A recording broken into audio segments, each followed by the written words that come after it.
Hey guys, welcome to Lola Loops and Stitches. In this video, I'm going to show you how to make foundation double crochet stitches. There are times when you want to avoid beginning your work with starting chain and do a chainless foundation instead. That's the other name you're going to find out there. Some people call it chainless foundation. This is a method of making the first row of stitches and the starting chain at the same time, and it's done by making foundation stitches. It's a great alternative when the traditional foundation chain will be very long or where you want to have more flexible edge. The only place they can be used is when the first row of work has chains, as is the case with many lace patterns. So let's get started. Before that, let me show you very quickly.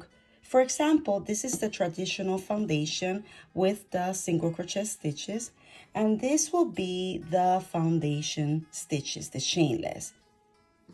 If you see, the chainless looks longer. It's the same stitches, has 15, this one has 15, but this one looks longer. Why? Because I need to work more on my tension. That's what it is.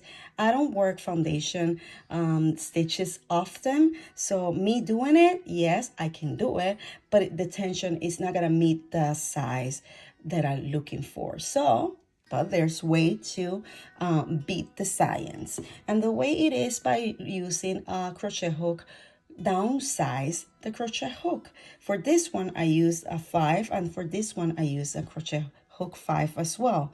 But next time, then I'm going to try with a 4, and if it with 4.5 in this case.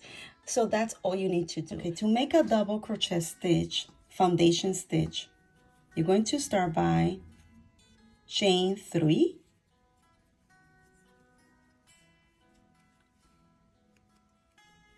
You chain 3, which is most likely the height of a turning point when you're going to do double crochet stitches.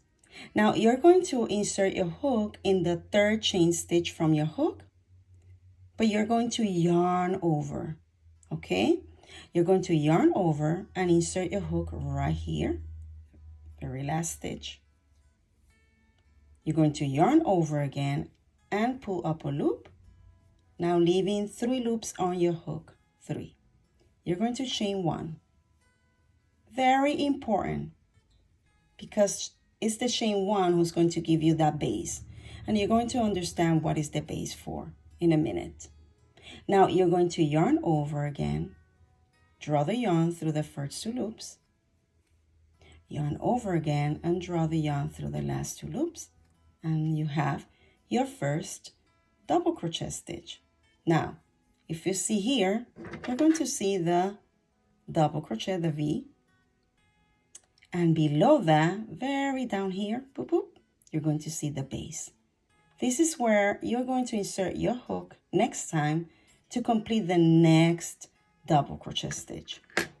So we are going to yarn over and insert the hook in that base, yarn over again, pull up a loop, leaving 3 loops on your hook, chain 1, important, and yarn over, draw the yarn through the first 2 loops, yarn over and draw the yarn through the last 2 loops. Very easy. So now you have 2 double crochet stitches, you see? Very easy. Now, here is the top and here is the base. Pretty simple, but it's important to practice to create tension. You see? Yarn over again, pull up a loop. You have 3 loops on your hook. Yarn over again and you do a chain 1. Yarn over again, draw the yarn through the first 2 loops, and yarn over again the last 2 loops. And here we go. This is how it's done, guys. If you find this video added any value, please make comment below. Let me know what other project you would like to see. And thank you so much, because I made the 1,000 subscribers and I'm happy for it. Yay! So don't forget to subscribe, click the link, the notification so you don't miss anything. Go to my Instagram so you don't miss anything, guys. See you next time. Hey, check out my other videos where I'm showing necessary skills needed to grow faster in the crochet world. You can find Lola Loops and Stitches on Pinterest, Twitter, Facebook, and Instagram.